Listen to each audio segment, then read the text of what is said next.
Doctor साहब, अपने इस कार्यक्रम में आज हम बात करेंगे डाइजेशन प्रॉब्लम के बारे में कि डाइजेशन प्रॉब्लम और हमारे विचारों का क्या कनेक्शन है, कैसे वो क्रिएट हो जाते हैं हमारे विचारों के जरिए। देखिए, डाइजेशन प्रॉब्लम विचारों से होती है। आपने देखा होगा कई बार लोगों की कंप्लेंट होती है कि उनको बाहर जाना होता है, तो उनको बाहर जाने की जैसी इन्फॉर्मेशन मिलती है 1 घंटे पहले, या मान लो किसी को शाम को जाना है 4 बजे, तो उसको पहले से लूज मोशन लग जाते हैं और उसको बार बार वो कहता है कि बाहर जाने से पहले मैं पहले फ्रेश होके जाऊंगा। ऐसा क्यों होता है? क्योंकि वो एंजाइटी लेवल की वजह से बॉडी में ऐसी प्रॉब्लम्स आती हैं जिसकी वजह से डाइजेशन डिस्टर्ब होता है। अब ये तो एक कॉमन प्रॉब्लम है, किसी किसी के साथ होती है, बट अगर सभी के किसी भी व्यक्ति के विचार बहुत ज्यादा हैं, वो एक ही विचार को बार बार सोचे जा रहा है या वो काम अपने पेंडिंग छोड़ता है, तो ऐसे लोगों को भी अपनी डाइजेशन प्रॉब्लम का फेस करना पड़ सकता है। क्योंकि जब आप अपने कामों को पेंडिंग छोड़ रहे हो तो यही मैसेज आपकी बॉडी में भी जा रहा है और वो भी कामों को पेंडिंग छोड़ना शुरू कर देता है, जिसकी वजह से लोगों को कॉन्स्टिपेशन हो जाता है। फिर दूसरा है कि जो लोग बार बार एक ही थॉट करते रहते हैं, वो क्या है, बार बार एक थॉट करते हैं, टेंशन में रहते हैं, एंजाइटी लेवल ज्यादा रहती है, तो बॉडी में उससे एसिड फॉर्मेशन ज्यादा होता है। एसिड ज्यादा होगा तो आपका डाइजेशन डिस्टर्ब होगा, क्योंकि हाइपर एसिडिटी की वजह से भी बहुत सारे डिसीज रहते हैं। कुछ लोगों को वॉमिटिंग होती है, लूज मोशन लग जाते हैं, कॉन्स्टिपेशन हो जाता है। तो आयुर्वेद में भी वात पित्त बताया जाता है, पित्त की वजह से बहुत सारी डाइजेशन प्रॉब्लम होती है। तो यही है कि जब आप बहुत ज्यादा नेगेटिव सोचते हैं, एक ही बात को बार बार सोचते हैं और अपने कामों को पेंडिंग छोड़ते हैं, या आपको एक काम करना है वो आप कर भी नहीं पा रहे बट उसी के बारे में सोचते जा रहे हैं, तो जब आप ये बार बार सोचते हैं तो उसकी वजह से डाइजेशन प्रॉब्लम आ जाती है। फिर अलग अलग थॉट की अलग अलग प्रॉब्लम होती है। जैसे कुछ लोगों को डाइजेशन प्रॉब्लम में अल्सरेशन हो जाता है, आंतों में अल्सर हो जाता है। अल्सरेशन क्या है कि वो कोई बात उन्होंने पर्टिकुलर ऐसी पकड़ी हुई है जो उनकी लाइफ में पास्ट में तो पेन दे ही रही थी, अभी भी पेन दे रही है। मान लो किसी के साथ कोई नुकसान हुआ हो, आपने ही मेरे को कभी 5 साल पहले कोई बुरी बात बोली होगी, वो मुझे आज तक एज इट इज याद रहती है। तो क्या जब आप दिन में, अब क्या होता है, आपने मेरे को 5 साल पहले कही होगी बट वो मैं आज तक भी दिन में 20 बार 1-2 बार याद आ जाती होगी।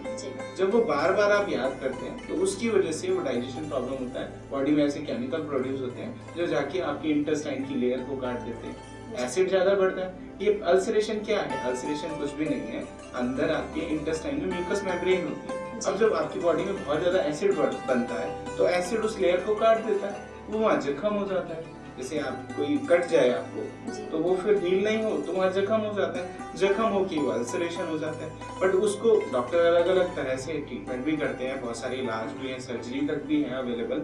बट मेन है कि अगर उसका रीजन ढूंढा जाए तो वो कहीं ना कहीं थॉट से कनेक्ट है। वो कुछ ना कुछ ऐसा सोचता है, उसके माइंड में कोई ऐसा विचार है जो उसको प्रॉब्लम कर रहा है, जिसकी वजह से उसको ये प्रॉब्लम है। लेकिन डॉक्टर साहब, क्या हम अपने विचारों को सिचुएशन से जोड़ सकते हैं? ये सिचुएशन ऐसी रही होगी तो हमें इस कारण ये विचार आ गए। ये बिल्कुल, ये आपकी बात बिल्कुल ठीक है। कई बार क्योंकि विचारों का सिचुएशन से सही मतलब सीधा कनेक्शन है। मान लो आप रात को जा रहे हैं, आपको अंधेरा है तो आपको विचार वैसे ही आएंगे।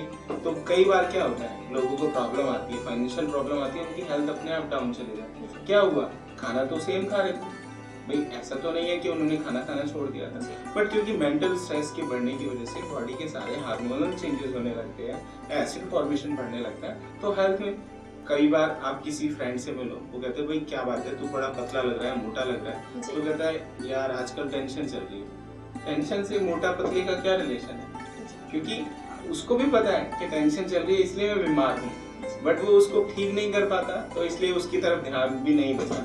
अब यहाँ पे ये जानना चाहूंगी, जैसे कई बार डिजीज बढ़ जाती है, गांठ बन जाती है हमारे शरीर पर, तो उसका क्या कारण होता है? हम कह रहे थे कि हम अगर विचार से हम रिलेट करें तो क्या रिलेशन है? उसका भी रिलेशन ही होता है कि जो पर्टिकुलर एक ही विचार को, एक ही थॉट को पकड़े रहते हैं, उसी को बार बार चलाते रहते हैं, तो वो ही मैसेज बॉडी में जाता है। और वहाँ जैसे अब मैं बात करूँ, गांठ क्या है? गांठ एक वेस्ट आपकी स्किन के नीचे बहुत सारे लोगों को बन जाती है, बॉडी के अलग अलग पार्ट में बन जाती है। अब वो क्या है, गांठ क्या है? एक वेस्ट मटेरियल वहाँ इकट्ठा होती है, और वो वेस्ट मटेरियल वहाँ तो बॉडी में इकट्ठा हुआ है, बट उसका माइंड से भी कनेक्शन है। उसके माइंड में भी कोई ऐसा विचार जो वेस्ट है वो वहाँ फंस के बैठ गया, जिसकी वजह से वहाँ का वो सारा सिस्टम ब्लॉक होता जा रहा है और बॉडी में वो गांठ के रूप में शो कर रहा है। बेसिक क्या है, ये जो बीमारियां होती हैं, हमारा सबकॉन्शियस हमें मैसेज देता है। मान लो जैसे किसी को मोटापा हो रहा है, तो मोटापे में मोटापा कोई बीमारी नहीं है, मोटापा एक आपके सबकॉन्शियस आपको मैसेज दे रहा है कि आप जो कर रहे हो वो गड़बड़ है। सोचना चाहते रीजन हम सोचते नहीं है, हम सिर्फ ये सोचते हैं कि हम ये कहें कि जैसे हम अपनी बाहरी त्वचा पर ज्यादा ध्यान दे देते हैं, हम मोटे हो रहे हैं, कैसे हो रहे हैं, हम सोचते नहीं है बिल्कुल भी। सिर्फ हम सोचते हैं दवाई खा ले ठीक हो जाएंगे, लेकिन डॉक्टर साहब कई बार ऐसा भी होता है कि दवाई भी कोई नहीं लेता। तो दवाई अगर लेंगे, अगर हम नहीं ठीक हुए तो क्या होगा?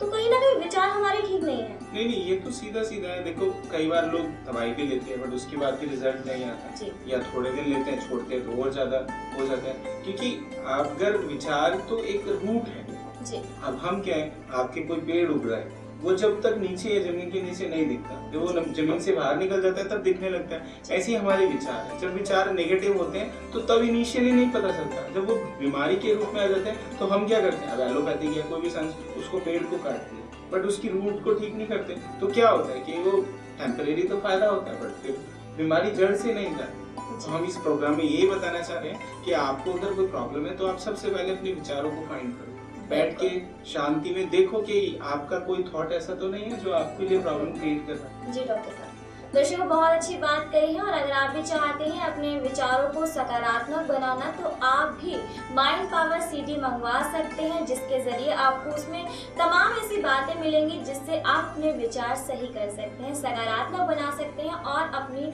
माइंड पावर क्षमता भी बढ़ा सकते हैं। लगातार टेलीविजन स्क्रीन पर नंबर फ्लैश किए जा रहे हैं, आप कॉन्टेक्ट कर सकते हैं, अपॉइंटमेंट भी ले सकते हैं। डॉक्टर साहब